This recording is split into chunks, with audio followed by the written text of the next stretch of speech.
Hold on, let's hit him sitting down first. It did say he's lost 50 pounds so far. Good job. Yeah. Right. Get yourself back together. We back? What? Alright, and we're back. What the hell happened to my computer? You put it back what there. happened? I didn't know. What? Hang on. I think it's Oh my back god. there. No. Don't stop it. Just stop it. It's a bit I'm doing. Oh, okay. Oh my god. Do we have to start over again? It's my fault. Yeah.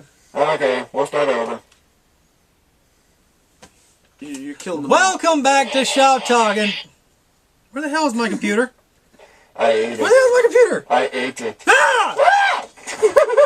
That's what happened to your computer. Dear God, Waspinator. No, Waspinator, no. Waspinator. We're back. We're back. Of course, it is always Ronnie, Ian, Jermon, Optimus Prime. We're back here one more time. We have Waspinator, whatever. We're back talking DC editorial problems. We covered Liefeld. We covered Gail Simone. We've covered George Perez's issue. We've covered the Ballad of Hawkman. Here's the fun stuff now. The higher-ups at DC have been staying kind of mum. Now, obviously, it makes a lot of sense that they would. They're not going to try to rock the boat. But with all this kind of turmoil and a lot of talk and news and stuff out and about it, it's kind of weird that, one of the big guys, one of the, Dan, Jim, maybe even Bob Harris, with a company-approved statement, address a little something to kind of make people maybe feel a little bit more at ease, saying this is just stuff we go through. We're trying to make the best product. Something. Because there's a lot of fans, I think, now they're starting to kind of say what's going on at DC. And I'm expecting many DC panel conventions to have this conversation, to have this question. Yeah, at least the question brought up, whether or not they actually answer it is something completely different. Yeah, I mean, actually, I don't think they want us to have a glimpse of what goes on behind the table. No. And again, it's a private company. Yeah. Oh, yeah. And in all fairness, we don't really need to know. Like, I mean, as long as they keep producing the books, there's really not. I just want them to fix it, whatever the problem is. Yeah. Yeah, because as the turmoil comes on, it's going to start affecting the books regardless. And it is. I mean, we had 2 issues without Gail Simone coming up. In Batgirl, that's going to be a quality change. And it's going to end up being a story that is not going to go anywhere because it's going to be just 2 random fill-in issues when it could be a real story. Because she's left a lot of stuff kind of dangling, which was one of the things people were upset about, because you had a whole new subplot of villains she has already faced combining. You got a new villain altogether. You have her brother. Yes. But it is kind of weird that they wouldn't put something. I mean, obviously they're not going to be out there and be like, look, blah blah blah blah blah. This is what we do. Shut up. But normally when you get sort of these high profile things, they at least put some sort of like maybe PR release out saying, we know that people are worried. Don't worry, we're doing all this. Bob Harris, our editor-in-chief, who's the head of these editors, he's got a thing. He's in control of this. Because at the end of the day, if it is an editorial issue, it's going to fall to their EIC. Yeah. And Bob Harris, he is. He is. And you got your co-publishers. But it's weird that they just don't have anything out there. I guess they're hoping it goes away And blows over. And blows over. But no, it's not going to happen. But No. They can always hope. But also, they sort of rectified it with bringing her back.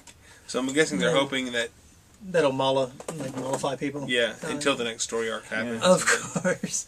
Until the next big thing blows up. We brought back Rob Liefeld. No! In all things, we love you, Rob. Well, we don't, but we love you. All things considered, it could have been worse. Like, being without Simone for 2 issues is a lot better than the alternative. Yeah, that's very true. So we'll have 2 just sort of standalone, go nowhere issues. It'll probably be, it'll be a fairly seamless transition.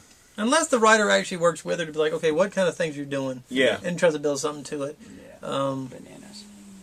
But one thing we haven't talked about you brought up a little bit last time. Let's talk about it now.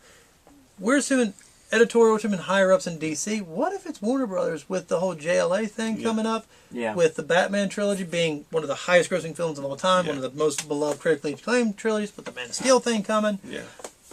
How much is the parent company, Warner Brothers, do you think, maybe causing some of this, or at least putting pressure on the VPs or the heads of DC going, we need books that sell money. Yeah. Or make money. Yeah, because sell money. Sell money. We're gonna sell money, bitches. Because it's starting. You're starting to see now with like Disney owning Marvel. They're apparently have a lot to do with movies. That now you see a lot of the comics reflecting the movies. For a while there, you saw the Joker with the Heath Ledger scars. Yeah. Yeah, we And I was did. actually Ugh. I was actually at a panel at Heroes, and I asked him, was this a marketing scheme? Was this for somebody who never really picked up comics before? They go, oh, hey, that looks just like the Joker in the movies. Or, and I believe Jim Lee said, no, I don't draw my Joker that way, but I think that was his way. But I honestly think that it is. but Grant Morrison's Frank Quiley, he seems to draw based on movies. They did with the X-Men. Yeah, oh, he definitely did with the X-Men. Yeah, because, anytime... I honestly don't understand why these companies do that either, because Because the movies did well, and personally I think, it's because the movies did well, and then that's their way of trying to bring in... But it's sales. historically, it's never happened. No. Ever. No. And maybe it's me again. No, it's kind of hard. Historically, they weren't owned by studios. Yeah, that's true. No, and maybe that's just me when talking about that. I don't think the money. I don't even think branch out on that one. For those companies like Warner Brothers and Disney, I don't even think the money is in the comics now. Oh, it's more. It's the licenses, the toys, it's the merchandise. That's one why movie like Iron Man. The profit from Iron Man probably made more money than the entire comics division did in a decade. Mm-hmm. And that's just the profit margin from Iron Man 1. Everything else. So we're starting to maybe wonder if we're going to start just seeing comics become like the pamphlet. Yeah. The training, the advertising material for the movies. Yeah, you never see. I mean, you never gone out and saw Avengers or Iron Man or what have you, and they never have anything in there. It's like, hey, read if you like this, read this or whatever. Yeah, for more adventures. Pick up. So the only instance where it actually works is with especially with a lot of the indie books. Yeah. Like in particular Walking Dead. I'm sure sales of those trades have shot up tenfold if 8 not of more. the top 10 selling books for Christmas Walking Dead. were Walking Dead trades. Because I mean they don't unheard of success. Yeah. Because people go and they watch Superman, Batman, and what have you. They could care less about reading a comic book. People going to watch Walking Dead, they're like, find out it's based on a book. It's like, hey, what about this Walking Dead book? They don't know anything about it, so hey, let me try a few of these out. Well, one of the interesting things that was brought up to drop back, one of the comments made about Gail Simone's her letting go and stuff, was this notion of, because all of the writers that unless they actually are paid directly and are a part of like Jeff Johns and some people that are in the corporate structure of DC, they're freelance writers. I mean, they get paid per issue number. That's it. That's what they do. But somebody brought up an interesting idea that the reason that maybe they sign these non-disclosure agreements is because they can get away. So they can get away with stuff like this. The other thing that was interesting is somebody brought up the idea of a union, sort of like the Writers Guild, the Comic Book Writers Guild, to sort of give a little bit more security to a writer.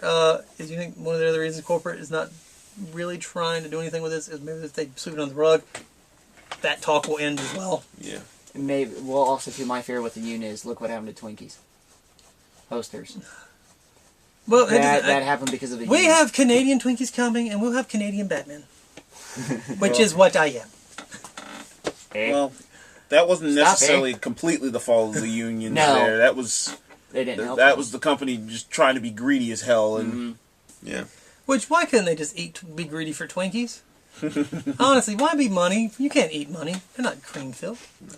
But it was just a lot of interesting things came up with Gail Simone stuff, and I mean, now because of the success, because this New 52 stuff, they have a new president of DC Entertainment. They have had Dan became co-publishers. Yeah. So a whole brand new structure. One thing that don't really talk about, the corporate structure of DC as a whole. Yeah. Seems to maybe have actually been restructured itself, and how you interact with stuff. Maybe more of a Warner Brothers mandate. Like, okay, if we're actually going to take a serious bent with your stuff, we need to have a structure we can recognize. One that may not actually lend itself well to creative. At all. It definitely doesn't seem to lend itself to keeping loyal writers on.